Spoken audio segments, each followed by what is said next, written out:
ကျွန်ုပ်တို့အိမ်တွေဓမြက်စီးတွေတာမန်ပစ္စည်းတစ်ခုအဖြစ်ထင်ရတော့လေရှေးလူကြီးများကဓမြက်စီးတွေကန်ကောင်းခြင်းနှင့်မင်္ဂလာကိုအိမ်တို့ဆွေးဆောင်ခေါ်ယူသောကရိယာတစ်ခုဟုယုံကြည်ကြသည်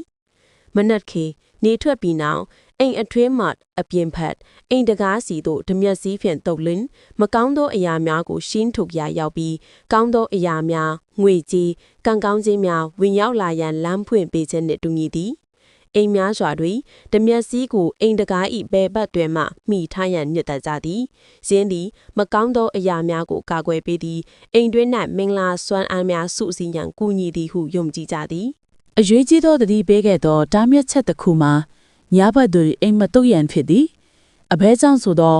ကန်ကောင်းကြီးများကိုတုတ်ထုတ်လိုက်တဲ့ကဲ့သို့ဖြစ်ကငွေကြီးများမတိလိုက်ပဲယိုထွက်သွားနိုင်သောကြောင့်ဖြစ်သည်ခုနှစ်ရက်တီရီစတိုက်လုပ်ကြည့်ပါ